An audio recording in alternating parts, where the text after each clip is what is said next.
Hi everyone, Mr. McIntyre here. So today is section 1.2, which means module 1, section 2 from our textbook, in case you want to line this up with your book. And it's on expressions. So first of all, let's define the word. An expression is a math sentence. And you can have very, very simple expressions. And I said 2 plus 5, that's an expression. If I asked you to evaluate it, the answer would be 7. It's very, very simple. But as you work on through the years, the expressions are going to keep getting more and more complicated. So obviously we're not going to do this right now, but this is another example of an expression. 3x squared minus 10y plus 12 square root of z all over 7x. That's a very complicated expression, but it still counts as an expression. Any set of numbers and variables all connected by adding, subtracting, square rooting, dividing, any of the operations, we call that an expression. So one of the things we're going to do is we're going to get used to taking these expressions or math sentences and turning them into regular sentences or back and forth. So let's start off, let's go through our 4 main operations: add, subtract, multiply, and divide. And let's talk about some words you might read in like a word problem that you would know mean adding. And you can think about it, you can pause the video if you want, try to think of some yourself. But here are a few I thought of. These aren't the only ones, just a few to start our list.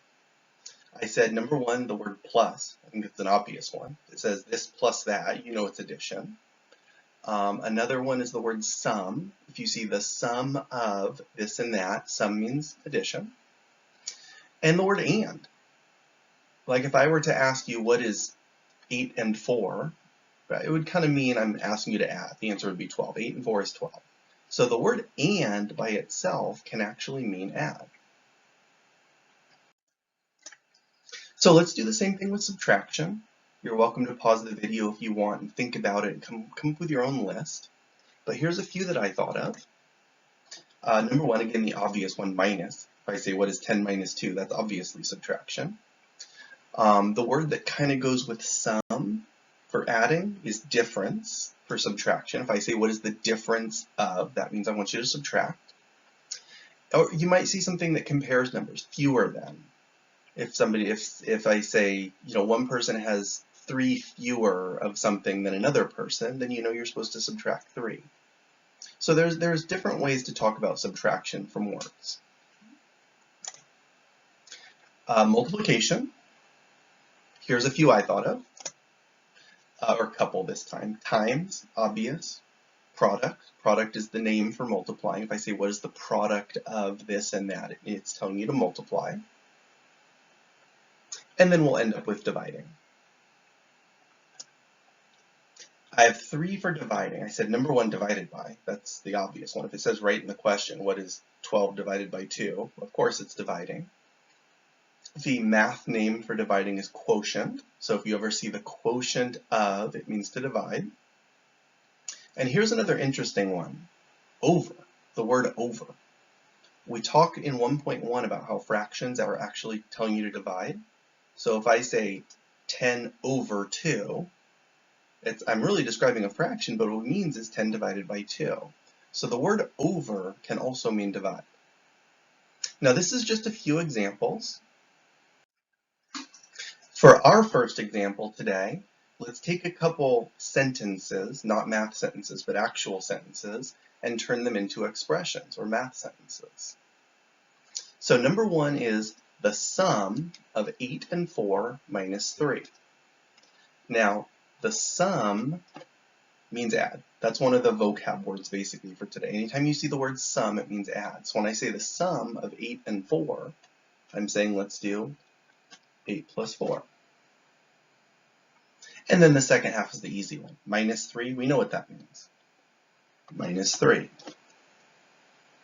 So I turned the sentence into an expression. And then the second thing I asked you guys to do is evaluate it. So for the evaluating or the answer part, I would say 8 plus 4 is 12. 12 minus 3 is 9. And you do want to remember order of operations like we talked about in part 1, in 1.1. All right, let's do the second one. The quotient, which means divide, of 50 and the difference, which means subtract, of 7 and 2. Now, when you see quotient, there's two ways to do it, and I'm going to do both. Quotient means divide, so one way I could do this question is by dividing, but another way I could do it is with fractions, because remember, dividing means fractions. So if I want to do the quotient of the number 50 and something, don't worry about the something for now, quotient means divide, so this is either going to be 50 divided by something, or 50 over something. Now that something is the difference, which means subtract, of 7 and 2.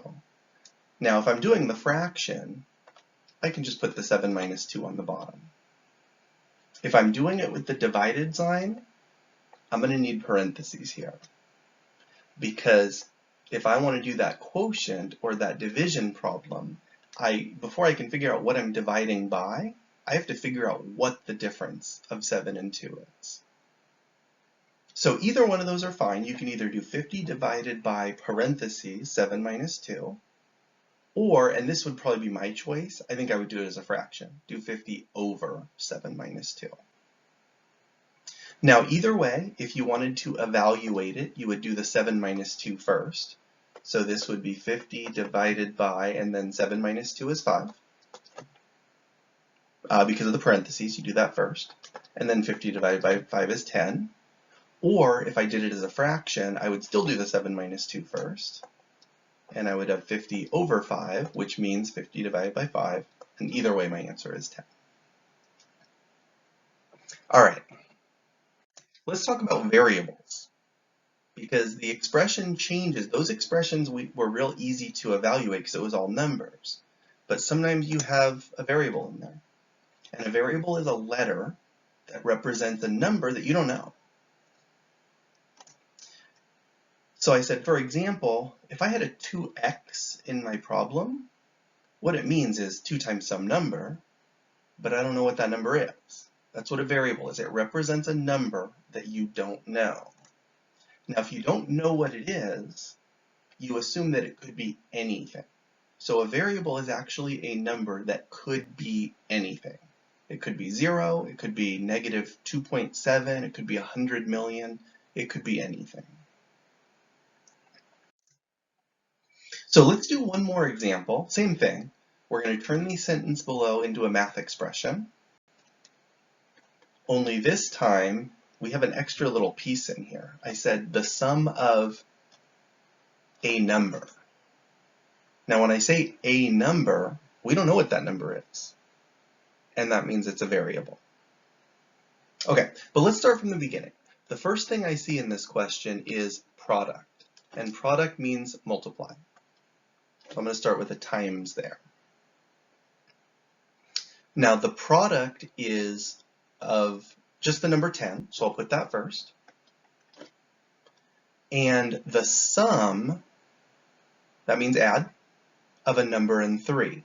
So first of all, let's take our variable, our blank number, and let's assign it a letter. I'm going to call it x, although you can call it whatever you want. You can call it a, you can call it p. That's the thing about variables. You can call them anything you want. X is the most common one, so I'm going to call mine x. And now I need to do the sum of x and 3. That means x plus 3. Now what I'm going to do is I'm going to do that in parentheses again. Now, I chose x for a reason. Right here, we have our variable x. Right here, I have a multiplying sign that looks exactly the same, and that gets confusing. So from now on, I'm not going to use that multiplying sign anymore. What we use instead for multiplying is a dot. So I'm going to say 10 times parentheses x plus 3. So from now on, no more x for multiply. That gets too confusing because we're using x for a variable. I can use the dot, or in this case, I can just stick the 10 to the parentheses. I don't even need any sign. I can just put 10 parentheses x plus 3. So really what I would say is any of these bottom two answers are fine. I would not do the top one because it has that double x in it where one means multiply and one means variable, and that can be confusing. But you get the idea. So that's how you can write in a math expression if there are variables involved. Anytime it says a number or some number, something you don't know, assign it a variable. And then also remember what I said earlier, it doesn't have to be x. I could have said 10 times p plus 3. I could have said 10 times n plus 3. You pick the letter. You pick any letter you want because it's a variable. So one last thing for today.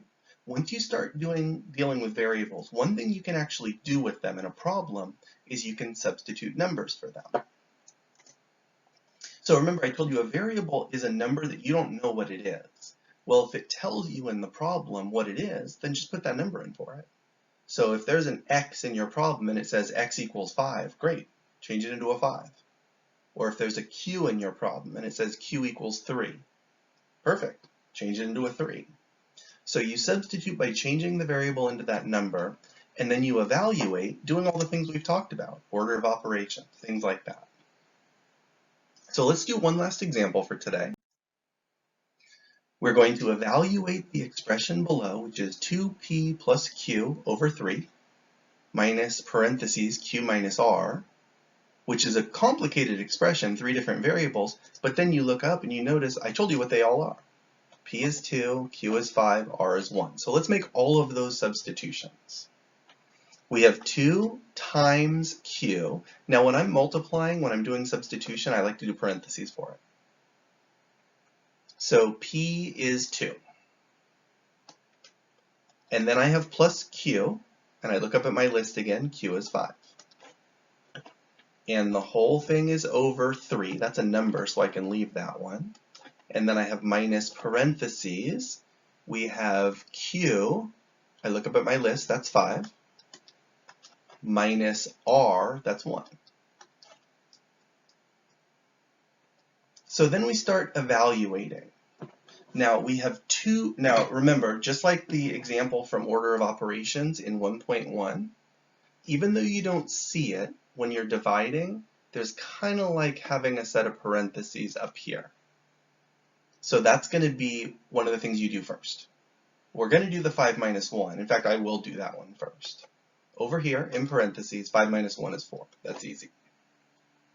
But now before I can divide by 3, I need to start doing what's on top there. Now on top, I have 2 times 2 plus 5. Multiplying comes before adding, so I'm going to do the 2 times 2 first. That would be 4 plus 5. And then we'll keep going. I'm going to move up here, actually, since I'm running out of space.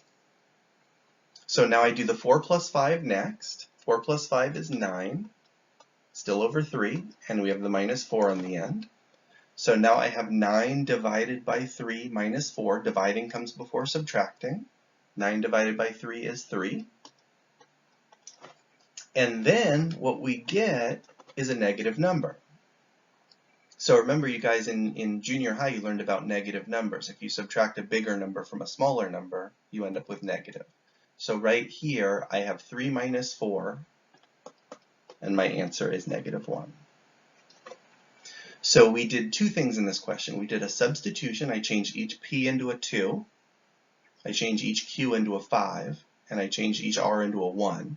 And then it turned into a question just like 1.1, an order of operations question. And I very carefully evaluated in order, and then I got negative 1 for my answer.